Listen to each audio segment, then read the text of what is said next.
En Voces de la Historia México-Tenochtitlan, vamos a retomar la voz de Bernardino Vázquez de Tapia, que en su relación de méritos y servicios nos narra desde su memoria aquello que vivió. El día de ayer hemos escuchado de manera muy puntual cómo él mismo nos cuenta cómo llegó en la primera oleada, es decir, en el primer viaje en que se descubre Cozumel. Y hoy vamos a ver qué ocurre después de la batalla de Otumba. En Tlaxcala estuvimos algunos días curándonos los heridos y reformándonos de las flaquezas y trabajos pasados. Y desde allí envió el marqués, así le dice ya a Cortés, es decir, está acreditando de que está escribiendo esto desde la memoria, no lo está cronicando en el momento. Y desde allí el marqués envió mensajeros a la Villa Rica de la Veracruz para que trajesen alguna gente y caballos y munición de lo que hubiese, lo cual se trajo y como el marqués no veía la hora que tomar a comenzar la guerra y le parecía que cada día se hacía un año, según estaba lastimado de lo pasado, mandó aparejar la gente y tomó a confirmar Tlaxcala en su amistad, los cuales le prometieron ser buenos amigos y fieles, y de le dar gran ayuda de gente para tornar y hacer la guerra a los de México, y así determinó de salir, con los españoles y caballos que tenía, y con la gente de guerra que le dieron los de Tlaxcala, que serían más de 3000 hombres, y acordó de entrar por los pueblos sujetos a la provincia de Tepeacac, a donde llegados los hallaron tan a propósito y en tanta cantidad de gente que nos dieron muchos días bien de qué hacer. En fin, que llegamos a un pueblo principal de la provincia que se dice Acacingo, donde asentamos real y allí corrimos a la ciudad de Tepeacac y toda la provincia y les hicimos de tal manera la guerra que les hicimos que se arrepintiesen de lo pasado y pidiesen la paz, la cual se aceptó con las condiciones que el marqués les puso. En esta sazón vino una pestilencia de sarampión y viruelas, tan recia y tan cruel que creo que murió más de la cuarta parte de la gente de indios que había en toda la tierra, la cual muy mucho nos ayudó para hacer la guerra y fue causa que muchos más presto se acabase, porque como he dicho, en esta pestilencia murió gran cantidad de hombres y gentes de guerra, y muchos señores y capitanes y valientes hombres, con los cuales habíamos de pelear y tenerlos por enemigos, y, milagrosamente, nuestro Señor los mató y nos los quitó delante. Después se conquistaron las provincias y pueblos de Tecamachalco y Quechula, Tehuacán, Zapotitlán, Estecala y Cholula, Huaquechula y Mitlán, Nepantlán de Tepeje o Chiautla, y otros infinitos pueblos que vinieron de paz, y sí particularmente si hubieran de poner todas las cosas que pasaron, sería nunca acabar. Y en este mismo tiempo se despacharon procuradores a Castilla y a la isla española, que fueron Alonso de Ávila y Diego de Ordaz y Alonso de Mesa. Los despachados que llevaron hicimos Alonso de Grado y yo. En esta sazón también había mandado el marqués cortar mucha madera de encina en los montes de Tlaxcala, para llevar la madera a Texcuco y hacer allí bergantines, para entrar por la laguna de México,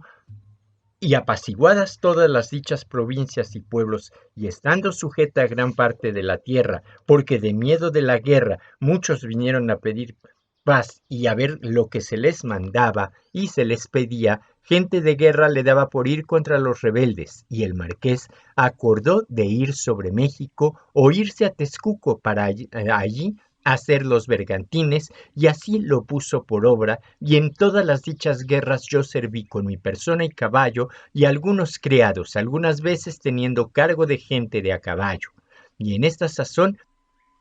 acordó que uno de los oficiales del rey fuese a la Villarrica Vieja, porque habían venido ciertos navíos y que parasen, que no había casa a donde descargar lo que traía, y para que se hiciese memoria de las mercaderías y cosas que traían, para que su majestad fuese servido, que le pagasen derechos de ella, si tuviesen relación por donde se le pidiese, y los mercaderes se obligasen, mandándolos su majestad, de las pagar.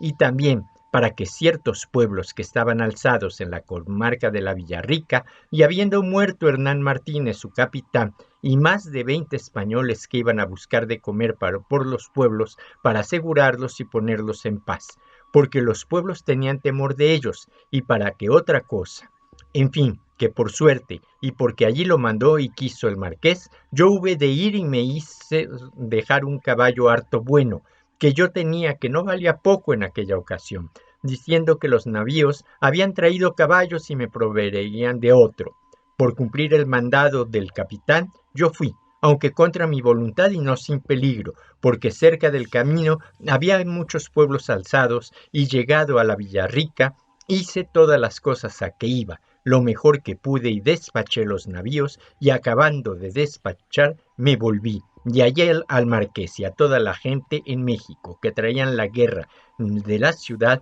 en buenos términos, y los tenían arrinconados a una parte de la ciudad, los españoles a los indios, y desde a pocos días se prendió al señor y fueron desbaratados los indios. Me parece muy interesante la voz de Vázquez de Tapia, que trata a toda costa de defender lo que a su criterio en derecho le correspondía por haber servido a su majestad, servido al Marqués del Valle, servido a la conquista, y que en esos momentos críticos de mediados del siglo XVI, en que empiezan a ponerse en duda las cualidades y los méritos de los primeros conquistadores ante una avalancha de oportunistas y recién llegados, Vázquez de Tapia hace un ejercicio memorístico realmente interesante. Me parece muy destacable la forma en cómo describe que el mejor aliado que tuvo Cortés a partir de este proceso de la conquista fue definitivamente la epidemia de variolo, como lo dice él, de sarampión, viruela,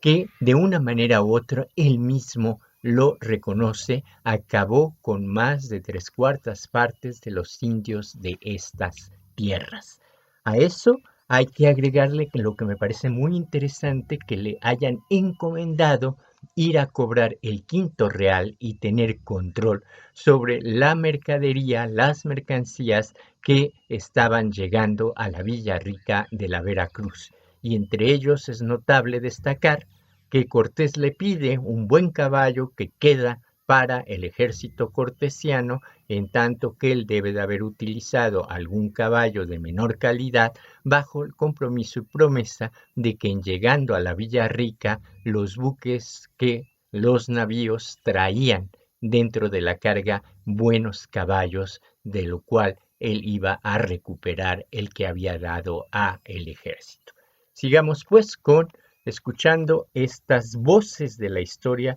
de México Tenochtitlan. Vázquez de Tapia nos llevó prácticamente hasta la caída de México Tenochtitlan en muy pocos renglones.